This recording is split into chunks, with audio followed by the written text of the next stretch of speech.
Welcome to an Aries and Pisces Walk into a Coffee Shop, the podcast.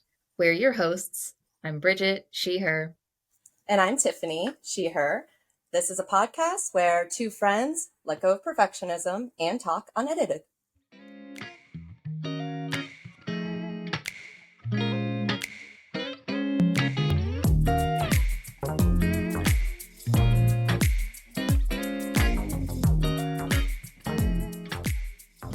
Hello.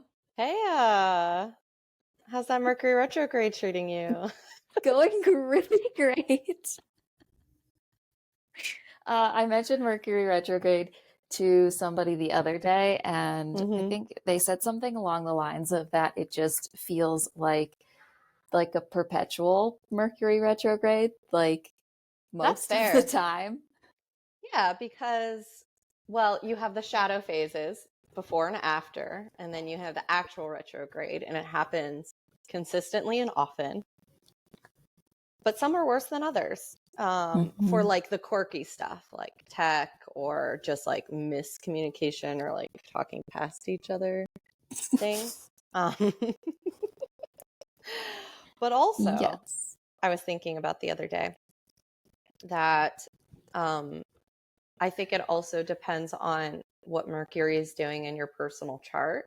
I suspect there are people out there that maybe just don't have a lot of mercurial influence, so they're not affected or paying attention or noticing it as much as people like us who have more Mercury influence because we're both Virgo moon. Yeah, I just learned that today. Oh, really? Not that Not the Virgo moon part, but that Mercury has something to do with Virgo. Yes, and it was because of that podcast with Jordan that you sent. And right. Yeah. When she was describing the Virgo moon being ruled by Mercury. And I was like, wow, I just learned something new. I wonder if that is like, part of the reason why like Mercury retrograde could maybe like affect me in different ways. I don't know what all of those nuances are, but it got me thinking. Yeah, that's my favorite thing I think about astrology in general is that it gets you thinking and just, well, it's a perspective shift. It's just a different lens to look at a thing through. And that makes me feel less personally attacked. Yes. Yes. And we can all use a little bit of that. Yeah. Yeah. Yeah. So today we're in the beginning of September. Okay, I was thinking about this morning. How do you in your brain classify if you were going to say it's the beginning of the month, the middle of the month, and the end of the month? Like where's my cutoff point for it to stop being the beginning of the month? Yeah. Interesting. I think that Ingrid has some opinions because she just rip-roared down the hallway. I could hear her. That was a very loud pitter-patter. I think that my brain says once you start hitting the second week of a month that it's mid-month. The second week. Okay, so like, but like not like the 8th, but like somewhere between like 10 and 14. Okay. Starts getting into mid-month for me. Okay. Yeah. All right. My brain is very much like I love hearing you describe things. Like the way that your brain works to me is just so fascinating because you're like the second week of the month. And I'm like, oh God, I've never thought about like the second week of the month. I'm like, what date is that? Like, I'm like, how do I know? Like, I need to like see the calendar. Where's the second week? That is so funny that you said that because you know what I just did? I literally, so I said that to you and then I was like, I need to look at it. And I literally just pulled up a calendar to look and been like, yeah, that was right. Because like after, we're within like, if you're like week 2 into a month, that's when I'm like, oh yeah, we're in the mid. But I had to look at it to double check if I was saying it correctly. And I think I am. Okay. Yeah, somewhere between 10 and 14, I start thinking, yeah, mid-month. But it goes by so fast because for me, it's like beginning and then the middle is like gone and now we're at the end. Okay, I think that's how I feel. I feel like I'm very much like, okay, 15 is in the middle, right? Because we're like, the month either Mm-hmm. has like 30 or 31 days, and half of that is like 15. Mm-hmm. So I think to me, like, I don't think about it until like, oh, 15, that's like the middle. And then my brain goes, oh my God, we're done with the month. Like the month is Right. like ending soon. Like, Oh, you know what? it's Just fucking like impending doom. well, time is confusing and slippery. Yes. And the image that just popped in my head was like the affinity symbol. I think that's what is happening in my brain, where it's like, oh, we're at the beginning of the month, it's the middle, oh God, it's already done. And now we're at the end. And then we start over because then we're at the beginning of the month, but then it like keeps happening. So there's like this cross section where it's like, that's the middle, but then it's like, so Slippery. Yeah. yeah, it slips by. And then it's just like, oh no, it's almost the next month already. Like how I need to Right. prep. Oh my I'm God. never prepped. Why do we do this to ourselves? One of my new favorite sayings is from Heartstopper. Thank you very much. But when Charlie is always asking, like, why are we like this? And Yeah. it's the sweetest like way that Mm-hmm. he like asks it, like, why are we like this? And now I would like to propose that question to you, Tiffany. Why are we like this? I know some of the answers, right? It's the usual. I'm gonna go on my rant. Yeah. Society Yeah. just imposes nonsense. Time isn't linear. Like capitalism isn't okay. Da da da da da da da da da da. I think that's where I always have to be prepared for something comes from, like just like that societal expectation that you always should be preparing and striving and doing. And I had that thought reinforced by memes mostly. Memes talking about like, why does capitalism rush our seasons? Like it Yes. is still Oh, the this, heat of yes. summer, but we're talking about Thanksgiving and like we're not there yet. And so I think that it gets reinforced. Plus, being alive is anxiety inducing. Like there's a discomfort there. And I think that a lot of our brains think that if we just future cast and prepare, that then we can prepare for all things and feel safe. And that's the opposite of what happens. You end up Right. feeling hyper vigilant. Right. It doesn't, listen, it doesn't work. It doesn't help. Oh, yeah, I'm feeling that in a really big way this year. So I guess by our monthly standards, we're still in the beginning of September. Yeah. Right now. But yeah, and for a while now, like Halloween stuff has already been out, like all the like fall decorations and everything. And I have been feeling in a really big way, like, wait a second, like fall doesn't come until the like end of this month, like the Mm-hmm. actual, like autumn equinox. Is that what Mm-hmm. it's called? Mm-hmm. Are those the right words? Um, and so, yeah, like I want to celebrate the end of this season instead Mm-hmm. of what typically happens, which is that impending doom of, oh my God, it's almost fall. Like summer's done. It's almost fall, which means it's basically winter and it's going to be dark and cold Mm-hmm. and I'm going to be miserable and depressed.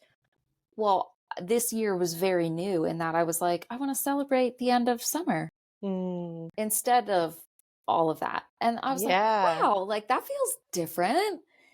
And, but I'm being faced with everything else in, like society.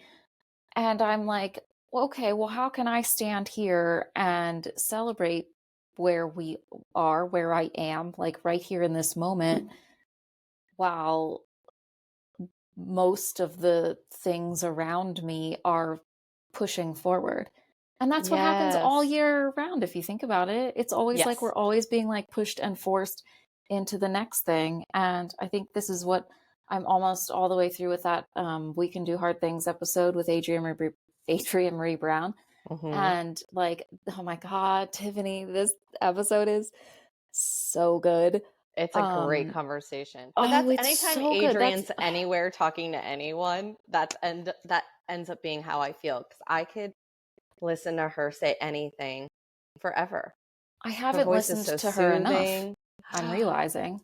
Listen to her Uh, audiobooks. They're also delightful. She just talks to you. She's not reading to you. She's just yes. talking deep into Oh, you. It's so oh, I'm getting that feeling from this. good. But like that's what they're talking about is that like, you know, satisfaction, which is fantastic for me because that's my big like word that I've been like working with this year, Yeah. that like theme of satisfaction and cultivating that in my life and where I feel that and just like listening to their conversation. And she's like, listen, the society that we have grown up in here does not allow for the concept of Mm-hmm. satisfaction. Everything is literally designed for us to just want more or think that we need more or something else or bigger Mm-hmm. or better. And like the the idea of satisfaction is not okay. It's not enough. Like it's not. Oh, this is just it's blowing me wide open. I feel like we have had so many conversations this year about me feeling like, oh my God, I'm like in the middle of the ocean and I'm just floating around and I don't know where I'm Yeah. going. And this and like other conversations I've had with you and about like the Heartstopper show, which we could talk about too, is all making me start to feel like I am grasping onto things. Oh, what a relief. Oh my God, I know. Oh, I love, like, I felt that in my chest when you said that. But I think it's because I'm also having that same sensation.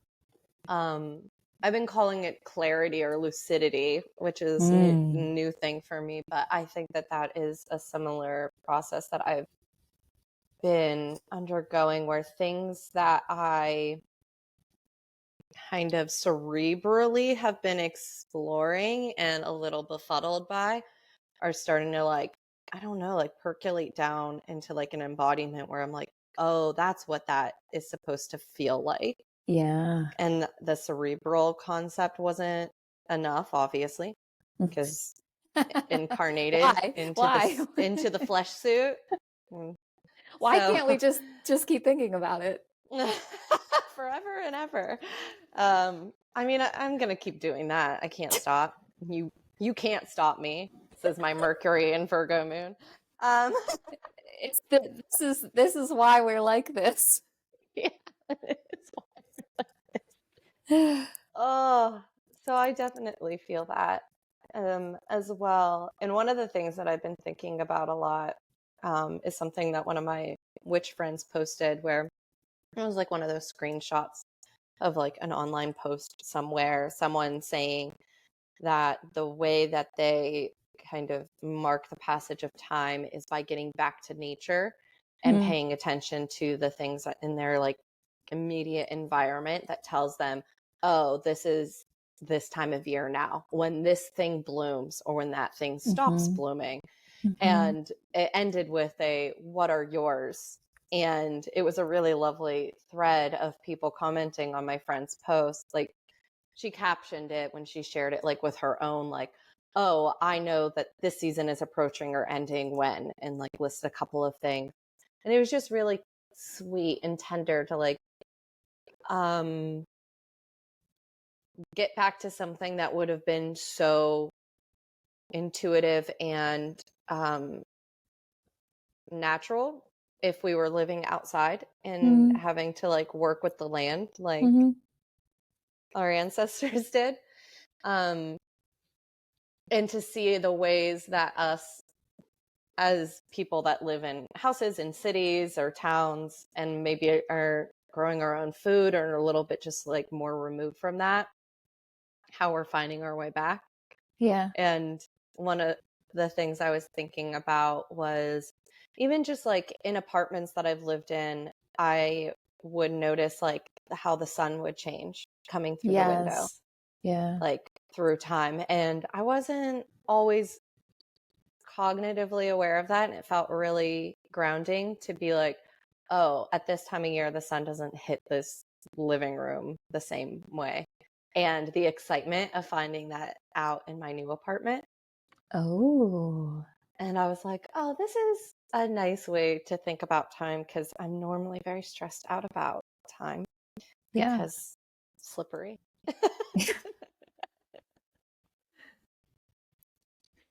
Yeah, that is. I'm enjoying like thinking about these concepts. The sunshine is one that I have noticed over the past couple or few years, but I think especially since I have been cultivating our little backyard space, I Mm-hmm. call it a garden. Um, for but sometimes I like give myself a hard time in my head about calling it a garden because I'm like, I'm not growing food. And to me, like a garden has to be food, but then I just considered that I am growing a garden of food for like the birds Mm-hmm. and like the insects. And anyway, it's my garden and my deck space, and I know where the sun is going to come from Mm-hmm. during like which parts of the year or like the summer specifically. Yeah. Um, and so that is neat to think about that as more of like a connection with the seasons. And in because it does get hard for me because in the winter like the sunshine does not come in the house Yeah. in the same way, and especially for like Chloe, who just like her happy spot in life is laying in the sun on the Mm-hmm. floor, and that doesn't happen in the winter, and I think I get like sad for her as well. Interesting.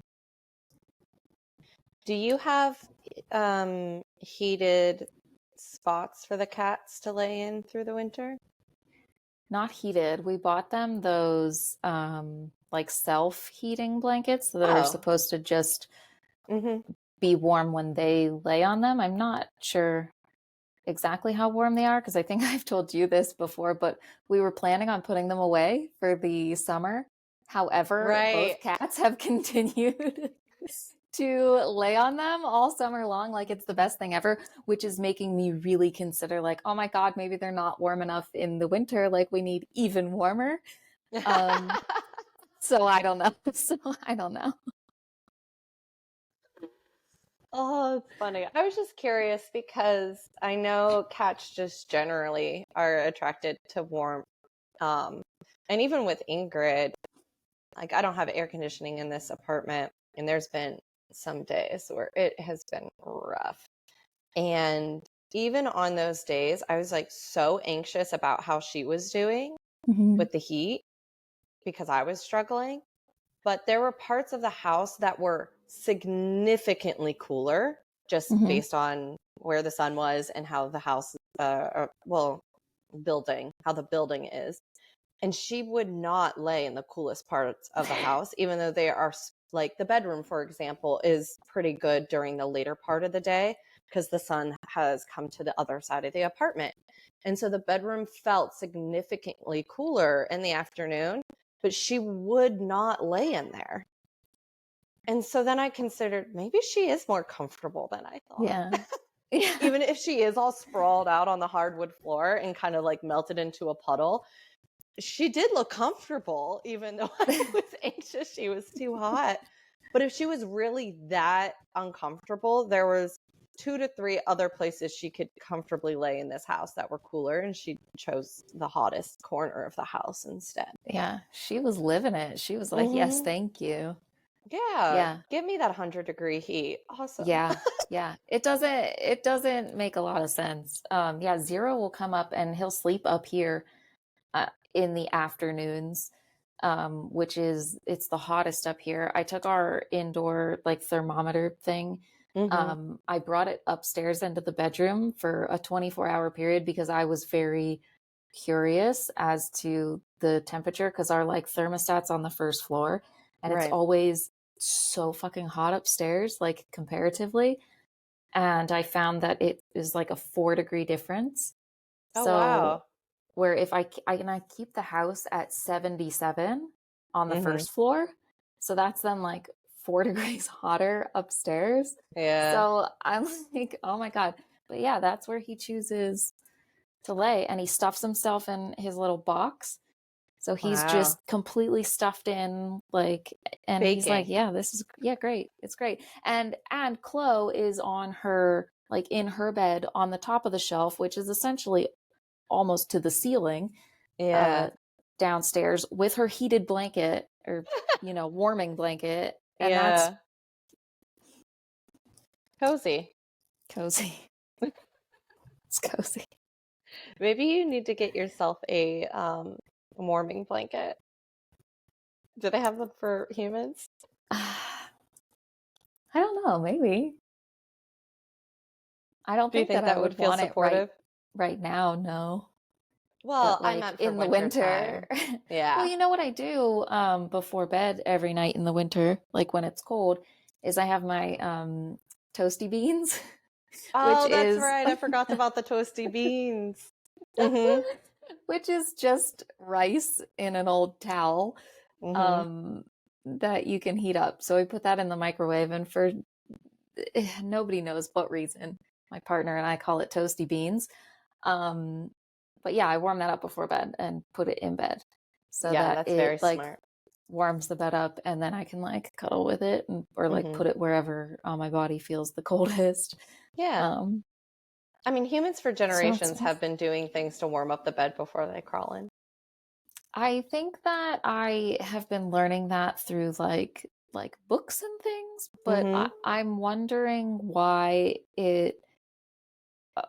that wasn't more of, like, a staple or like a known fact or something that people, like, talk about with me, because I feel like I didn't start doing it until only, like, a handful of years ago. There Like, are so many things that humans did, and I think it just was one of those, that's so mundane. Why would we ever write it down?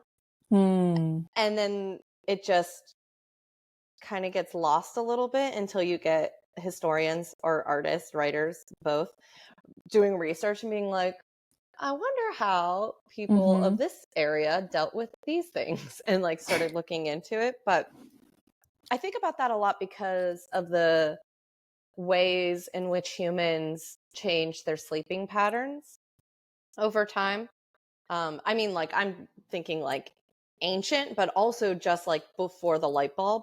So, like, yeah, Mm-hmm. people lived in cities and towns or farms, but their rhythms of sleep were very different than ours because they didn't have the artificial light. You only had so many candles, Mm-hmm. and they're laborious to make. So, I think about just ways in which maybe we were smarter or just more In intuitive. tune, I think. Yeah. Yeah. I think of, Sometimes I I was gonna say, sometimes I wonder about, um, should I get up with the sun? Like, that feels like, right? Like, the sun's up, like it's time to get up. Uh, It always comes back to no. yeah, I was just about to address something similar, but from the opposite perspective, because Uh-huh. I am a night owl. Yeah, yeah, And yeah. I also have felt like, oh, to be in the natural rhythms of things. I just had this conversation with someone too. That capitalism says you should wake up and be productive first thing in the morning, but it makes sense that we all have slightly different circadian rhythms, because if you were outside in the elements in your village, it makes sense to have people that could stay up later for tasks that make more sense at night. Mm. And it makes sense to have people that get up first thing to kind of like start the daytime stuff. And so us night people can wrap up the nighttime stuff and everyone gets enough rest. I think it just makes good sense. Yeah, what about the people that are, like, the afternoon people? I'm the afternoon crew. Oh, so yeah, I'm not very good in the afternoon, but maybe I would be if I got to sleep the way I wanted. Yeah. Well, Because I I, would say, I guess it depends on what you're calling the afternoon, and I might actually shift calling myself the afternoon crew to calling myself the, like, 10 a.m. to like 2 or 3 p.m. crew. okay, yeah, that is not my prime time. That's my slow time. Like I want to roll around in that time. Like, I want to just bumble from thing to thing. I really start getting productive, after 2, if I was allowed to sleep in. So, like, right now, I have to get up at a certain time for work. And so I tend to crash around 2, 3, where I'm just like, I cannot with this day anymore. But if I Yes. like got to sleep in and to like my normal rhythm and got to have like my slow startup, I think I would really ramp up between 3 and 4 and like start being productive. And then like my best ideas are later at night. Like, and unfortunately, it doesn't matter how much sleep I get, when I woke up, or what I did that day. There's something in my body that like 8 or 9 starts rolling around and I can feel it, where it's just like party time. And I'm like, no, we have to start winding down because we have to get to bed because we have to get up early. And my body's like, party time? And so there's always this like friction, push pull dynamic where I know I need to be slowing down and like getting into the I need to go to bed. But my brain is just popping off. And then I can start feeling my body getting restless because it's just like, let's go on a walk. Let's write that thing. Maybe we should dance. Hey, remember that thing you wanted to clean, but you didn't clean? Maybe we should clean that. And I'm just like, but we have to go to bed. Oh, Mm-hmm. yeah. Party time. I am wondering when my party time would hit.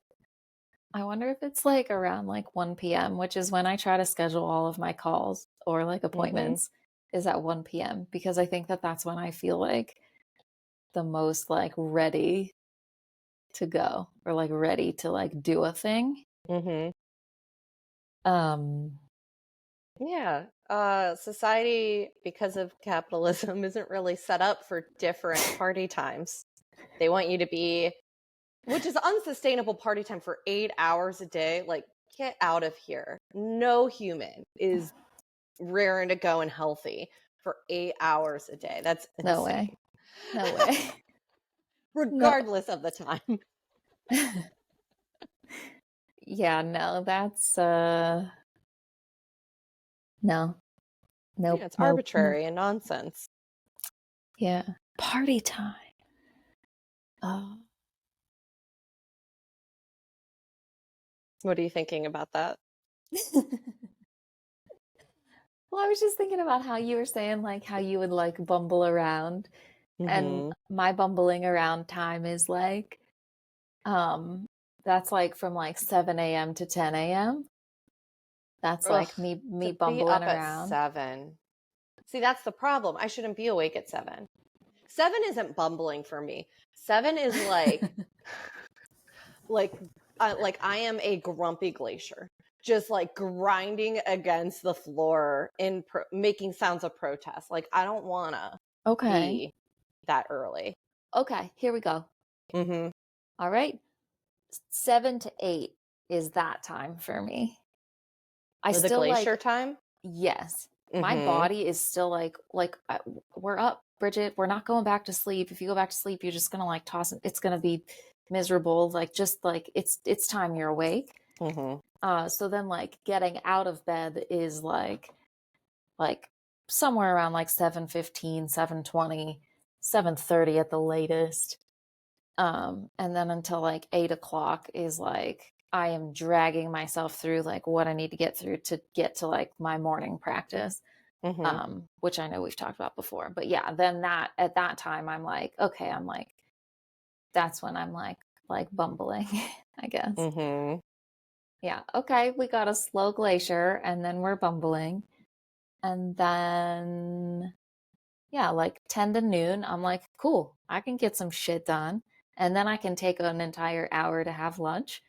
And then at 1 o'clock, I'm like, hell yeah, I'm ready to go. And then at 2, I'm like, okay, yeah, I need another break. I can't like do anything for longer than an hour. And an hour sometimes is like, that's like too much. It just depends on what it is.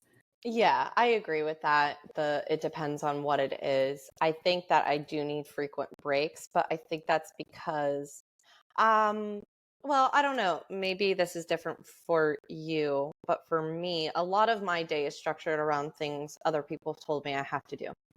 So for me, I think I need a lot of frequent breaks because I'm doing that thing where I'm pushing through white knuckling. Like, I know I need to get this done. And there is this like external judgment draped on me of, and it should be done in this way, in this time frame. And if it's hard, what's wrong with you? Like, this should just be fine, but it's not fine. And so I'm weighed down, judging myself, anxious about how other people that can't even see me are judging me. And so that burns a lot of resources into what I should just be actually doing. Yeah. And I've been working really hard for the last handful of years to dismantle some of that and figure out ways in which I can do what I need to do in the way I need to do it, and that be okay. Yes. Even if someone else looking at it would be like, what are you doing? That's not okay. I know that I can find a thing that works for me. Well, it's the self-trust and self-advocacy, because there are parts of me that are like, well, we just talked about it. Being productive for 8 hours a day is not good for any human. I don't care who you are. And I know that, but conditioning. It is deep, like deeply rooted in there. Yeah, because that is, I mean, I have been working with exactly the same thing over the past handful of years as I've been conscious of it. And that's hard. And I still, like, even at this point, like, I am only working for myself and I still do it to myself. So it's, and I've come a long way. I've come a long way with it. And I even know, right? Like, okay, Bridget, I'm pretty much know where my ideal like schedule is, where my energy lies for what types of different things. And yet I'll still try to push myself through it because I want to finish something, or I feel like I should or need to, or right, like it needs to look a certain way. And I'm like, I know that probably at like 2 or 3 p.m., like if I could do some kind of like fitness, like physical movement, like that is really what I need at that time. However, the thing in my brain is like, no, like you need to be doing work at this time. You can't take a break in the middle of your day to do physical fitness. Like it's work time. And if I take that break to do this physical movement, the thing in my brain is saying like, oh, well, you know, like you're going to be behind. You lost all of that work time. However, in reality, it's like if I don't take a break and do what I need, which is physical movement, and just try to push through, then I feel absolutely terrible and depleted and all of those things. Like afterwards, it's not even like satisfying to like complete that task because it feels terrible. And yet, if I allow myself to just take that break and do that movement, I can come back with like extra energy and motivation and creativity and all of the things to then complete that task. But like it is still hard to like break myself away from that, and even more so the like that thing of like, well, I need to be working 8 or 9 hours a day, and if I'm not, then I'm not very serious about this, or like this is why I'm not successful, or all of those fucking stupid stories. And so even if I do realize that what I need in my life is more physical activity and movement and break within my day, and maybe I do need less work in my day, and that's just how it is, like that's taken me a lot to accept that as well, that like I need to do less of things and have that be okay and like accept that. Yes. It's hard. It really is, because not only is it conditioning, but it's actively reinforced by the society we live in. Like there are very few examples that are held up to celebrate that, because I'm even, as you were talking, I was thinking about one of the ways in which what really helped me shift my mindset was listening to like different writers talk about their process, and how many writers I know work for a fraction of the time that you would think. And they're not beating themselves up for not being productive, because they're like, my actual physical writing time is this many hours. It's short. However, I'm also reading and contemplating and thinking, and that is just as important to the work, but it doesn't look like work because I'm living so that I can write. And that was like a big shift for me. And I thought about it for other artists, but the examples of celebrating artists and their process, no one's really being like, wow, that writer only writes for 4 hours a day. Isn't that incredible? Look at like the life that they were able to create. It's the, hey, look at that actor who's pulling like 15, 16-hour days and getting, like flattened physically through the labor of their art. Isn't that incredible? And I'm like, yeah, not really sustainable though, is it? Yeah, sounds awful. Sounds absolutely awful. Absolutely awful. Yes. Oh, yes. Yeah, what you were saying about that, like by living your life, you're helping to, like inform your creativity or whatever you're making. That makes so much sense. That's like, yeah, when I try to take a walk in the middle of the afternoon because I need it. I need to, and what I do on those walks is like I process through things. Right. And I work problems out. Like, and if I feel stuck in something like on like a work project or whatever, like I'll take it on a walk and I will like walk with that question in my mind, right? And I'll like move it out of my body. And yeah, oh, that's so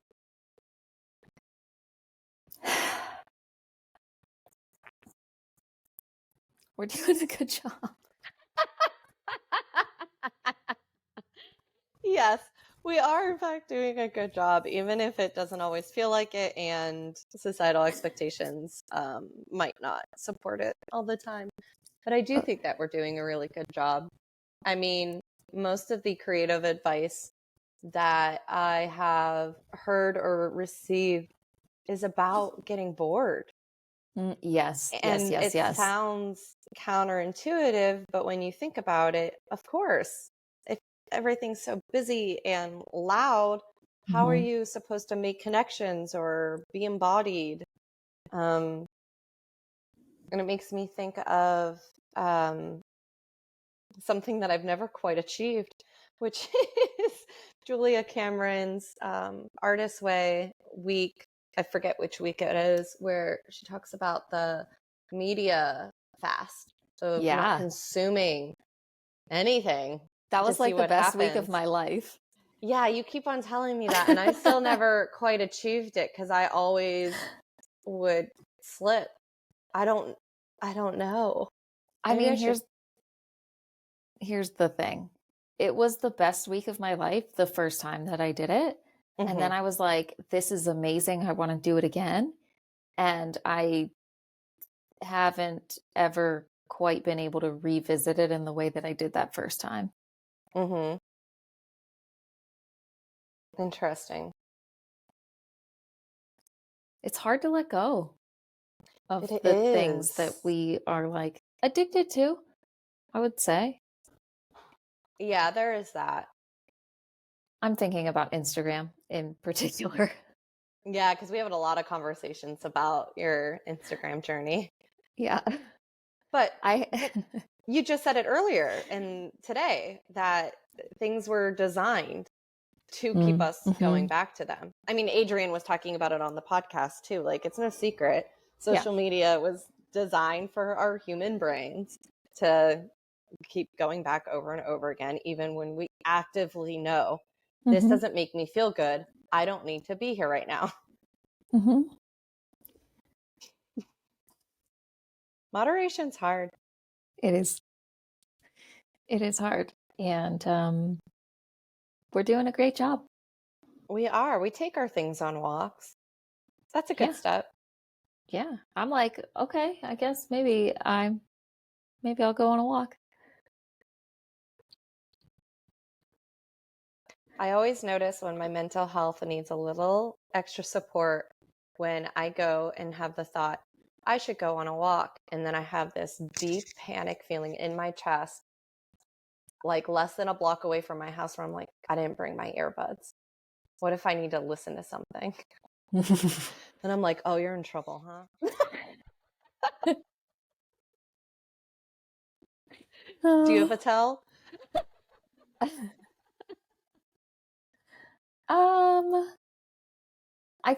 No, I think mine ends up too much of like an isolation of like not going for the walk, or like not being able to like get myself out there, because I have the thing in my head that says you're tired, or you're whatever, or you're in pain, or you're these Right. things. Stay home, don't move, don't do anything. Like just like disappear, make it all go away. Like don't do anything. And this just happened last night. I And have that too. yeah, my part, like I think I had asked to go for a walk after dinner with my partner, and then he was asking like, do you still want to go for a walk? And I was like, no, I don't want to do anything. And I was like, that means I need to go for a walk. So yes, like get off the couch, I'm putting my shoes on, let's go. And then when I'm walking, I get to decide, is a walk what I really need right now? Interesting. But like I don't know that until I'm actually like on the walk. So I think maybe my tell is when I'm telling myself, no, don't do anything. Like yeah, the freeze response, right? Like yeah, you'll be safe if you don't move, and that's very rarely it's the not what I actual need. answer. Yeah. Yeah. I think especially for you and I think we've had a lot of conversations about like chronic pain, where it's just like, yeah, you get worn down. And so the shutdown thoughts start happening, but that does make you feel worse. And it sounds, it's making me think of paradox. I've been thinking a lot about paradox, which it's like my brain said I shouldn't move anywhere. Okay, opposite action. I need to go and move to find out if that's true or not. And I don't know about you, but most of the time when my brain tells me I absolutely should not XYZ, it's usually not, it's trying to protect me in the opposite way than what I actually need. That's tough. It is. That's tough. I hate it. I personally very much hate it. And I hate that it's like, why do I have to deal with this like most days? Of like, I know that walking is like the thing that I need to do. So why is it still like a fight? Why am I still like at war like every day? At least I'm to the point now where like most of the time I can then like talk myself into it, but like it's still hard. Yes, it still takes energy to get past that. But you are in fact doing it. Right. Which is a step in the right direction, but it is exhausting. Which is cause for celebration. Right? Yeah. Struggle does not equal failure. Yes, exactly. And it's difficult when you have like the nervous system dysregulation piece to constantly contend with, because all the advice is listen to your body, like get in touch with your gut, follow your intuition. And I'm like, but my nervous system's too loud and it doesn't. Yeah, that makes it really challenging. Because when I'm listening to my body, it says, be real quiet and don't move. Or it says, run away into the forest, never to be seen again. Like, it's not always the most healthy when I'm listening to my body, because my body has gone through some stuff and it is reactive. And so becoming embodied and sifting through those like nervous system dysregulation layers to get to the other deeper messages. What a time. It's exhausting. We should put a pin in that. Okay. That's a good conversation. Embodiment. That's always a struggle to figure out, like what I'm listening to and tuning into, and what messages to follow and which ones not to. And it makes self-trust so hard. Everyone's like, trust yourself. And I'm like, Myself isn't always very trustworthy, though, because of learned behavior and nervous system patterns. Yeah. What if it's like trusting, like trust yourself to me sounds like a very like big overarching entire body thing to think about, but maybe it's not that. Maybe it's like to trust like one certain part of yourself, not that whole entire thing. This is making sense to me. Mm-hmm. That it's like I'm not going to trust that part of myself that is like stay home, don't move, don't do anything. I'm going to trust that part that is like, you have collected all of this data, remember?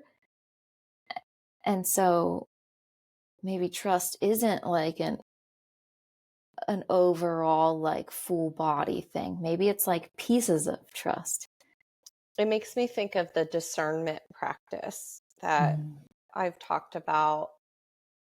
I normally use that phrasing for something more external, but I think that it came from like an internal thing of this, where it's just like I have a lot of very loud messages in brain and body. And I know not all of them are me or were put there by me or are serving me. And so I do think about it that way a lot, where I think about it in parts. And like internal family systems modality is what I ended up finding to give me more of a framework for it, but I was just calling it like I was calling it tea party, where I was just Yes, like, you told me about that. yeah, where just like I had like, and I think I started using that for like my emotions, but then I realized my emotions had like whole personalities attached. But then I think it was my therapist that told me about IFS, because I told her about the tea party. Oh, because I was using walks. Oh, my whole life is flashing back to me now.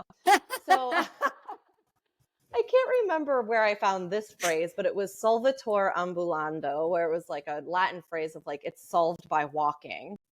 And so I started going on conscious walks to walk with my problems or whatever I was like dealing with, whatever emotion. And then through that, I started thinking about it like a tea party, because it felt like these really big emotions were like crashing in, uninvited, unexpected. And even if I knew where they were coming from, they were just making a mess of this like nice tea set I had set up. And so then I was just thinking about the Buddhist concept of like inviting a demon to tea. There's a story about, I don't know if it's a Buddha or one of the Buddha figures. My memory is a little cloudy these days. But there's a story about an event going on and this demon Mara showing up, and the other attendees are like, "Oh, like how should we keep Mara out? Like that demon's just going to mess up this whole event." And the Buddha's like, "No, let's invite Mara to tea and like hear what they have to say." And it's like this whole idea of like not listening to someone that's causing a ruckus is only going to make the ruckus louder, the escalation more. And I started thinking about all of those concepts together, and I was like, okay, maybe I guess I should just have the tea party with the things and let them have their space, because obviously denying that they exist, telling them to shut up, it just like was not working. And so discernment. Okay, who's talking and why? And why should they not be the one in charge of this decision? And the reason is, otherwise we'd probably be laying in a forest somewhere, never to be seen again, because the be quiet and don't move message tends to be a real loud one. Yeah. Okay. I got when you're like, why shouldn't we be like listening to them right now? Why shouldn't they? Yeah, like why they shouldn't be pouring the tea. Like you're pouring the tea. They can have some, but like they're not holding on to that teapot. They don't get that. Yeah. Their discernment isn't so great. Yeah. Because they're just one sliver, they're just one part. They have like, they're holding a concentrated experience that isn't the overall experience. So they have things to say and good messages sometimes, but they don't need to be completely in charge. Otherwise, I don't know. I just feel like we're all going to end up poisoned.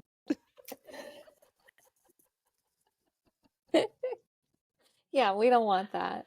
No, I have stuff No, to we do, don't. people to talk to, Yes, indeed. experiences to have.